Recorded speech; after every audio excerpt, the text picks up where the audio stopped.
اعوذ باللہ من الشیطان الرجیم بسم اللہ الرحمن الرحیم رب اشرح لی صدری ویسر لی امری واحلل عقدۃ من لسانی یفقہوا قولی۔ غلبہ نفس اور دشمنی ابلیس عقل و شعور رکھنے والے ہر شخص کے لیے ضروری ہے کہ وہ شہوات کے خاتمے کے لیے بھوکا رہے، کیونکہ اللہ تعالیٰ کے دشمن نفس کے لیے بھوک ایک قہر ہے۔ کھانے اور پینے کی زیادتی کرنے اور خواہشات نفسانی کی پیروی کرنے سے ہی شیطان کو غلبہ حاصل ہوتا ہے، یعنی خواہشات اور پیٹ بھر کر کھانا شیطان کے پھندے ہیں۔ حضور نبی کریم علیہ الصلاۃ والسلام کا ارشاد ہے کہ تمہارے جسم میں شیطان خون کی طرح گردش کرتا ہے، اس لیے کہ بھوک کے ذریعے اس کے ان راستوں کو بند کرو۔ بے شک روز محشر اللہ تعالیٰ کی زیادہ قربت اسے حاصل ہوگی جس نے زیادہ بھوک پیاس برداشت کی ہوگی، اور انسان کے لیے سب سے زیادہ بربادی کا باعث بننے والی چیزیں پیٹ کی خواہشات ہیں۔ اس پیٹ کی وجہ سے ہی حضرت آدم علیہ السلام اور حضرت حوا علیہ السلام جنت سے زمین میں اتارے گئے۔ پروردگار عالم نے انہیں خاص درخت کا پھل کھانے سے منع کیا تھا، مگر انہوں نے پیٹ کی خواہشات کے غلبہ کے باعث اسے کھا لیا۔ دراصل پیٹ ہی شہوات کا سرچشمہ اور جائے قیام ہے۔ اقوال حکمت: ایک دانشمند کا کہنا ہے کہ جس انسان کا نفس اس پر غلبہ پا لے وہ شہوات کا قیدی ہو جاتا ہے اور برائیوں کا تابع ہو جاتا ہے، اس کا دل تمام اچھی باتوں سے خالی ہو جاتا ہے۔ جس نے بھی اپنے اعضاء کی زیادہ زمین کو شہوات کا پانی دیا، اس نے اپنے قلب میں شرمندگی کی فصل کاشت کی۔ پروردگار عالم نے 3 اقسام کی مخلوق پیدائش فرمائی ہے۔ اول، فرشتوں کی پیدائش فرمائی، ان کو عقل عطا فرمائی لیکن ان کو شہوات سے پاک و صاف رکھا۔ دوم، جانوروں کی پیدائش فرمائی، ان کو شہوات عطا کی لیکن عقل سے محروم رکھا۔ سوم، انسان کو تخلیق کیا، ان کو عقل اور شہوت دونوں عطا فرمائیں۔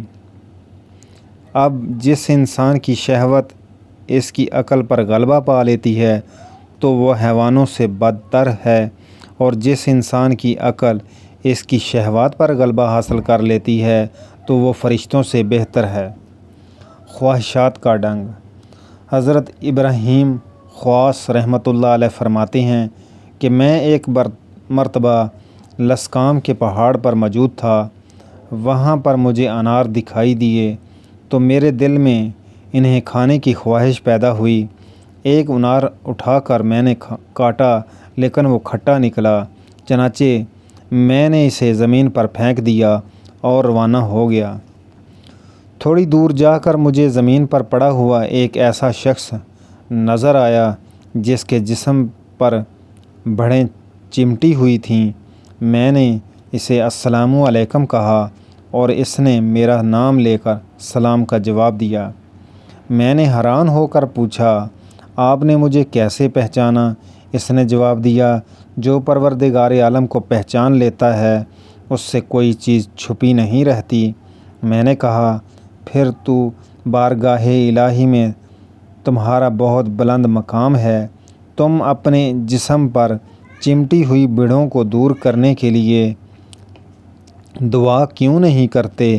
اس نے کہا، مجھے علم ہے کہ تمہارا مرتبہ بارگاہ الہی میں بہت بلند ہے، تم نے کیوں نہ یہ دعا مانگی کہ اللہ تعالیٰ تجھے انار کھانے کی خواہشات سے محفوظ رکھتا؟ اس لیے کہ بڑوں کی تکلیف تو اس دنیا کا عذاب ہے، لیکن انار کھانے کی وجہ سے آخرت کی تکلیف ایک دائمی عذاب ہے۔ بڑیں تو جسم پر ڈنگ لگاتی ہیں لیکن خواہشات دل کو ڈس لیتی ہیں۔ اس نصیحت آموز کلام کو سن کر میں نے وہاں سے روانگی اختیار کی۔ شہوات اور صبر: شہوات بادشاہوں کو مفلس اور صبر فقراء کو بادشاہ بنا دیتا ہے۔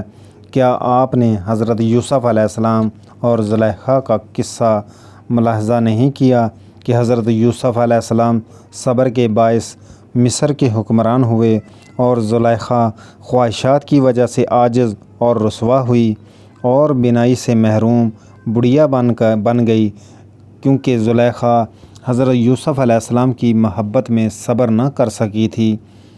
نفس کا دھوکہ۔ حضرت ابو الحسن رازی رحمۃ اللہ علیہ فرماتے ہیں کہ میں نے اپنے والد کے انتقال کے 2 برس بعد ان کو خواب میں اس طرح دیکھا کہ ان کے جسم پر جہنمی تارکول کا لباس تھا۔ میں نے کہا، ابا جان، کیا وجہ ہے کہ میں جہنمیوں کے لباس میں آپ کو دیکھ رہا ہوں؟ انہوں نے جواب دیا، اے بیٹا، مجھے میرے نفس نے جہنم میں ڈال دیا، اس کے دھوکہ میں کبھی نہ آنا، یعنی مجھے ان 4 دشمنوں نے گھیر رکھا ہے جو میری بدقسمتی اور گناہوں کی کثرت کے باعث مجھ پر غلبہ پا چکے ہیں۔ ابلیس، دنیا اور نفس اور خواہشات، ان سے مجھے کیسے خلاصی حاصل ہو سکتی ہے، کیونکہ یہ چاروں میری جان کے دشمن ہیں۔ میں دیکھتا ہوں کہ نفسانی خواہشات مجھے اپنی طرف بلاتی ہیں اور شہوات و لذات کی تاریکی گڑھے میں ڈالتی ہے۔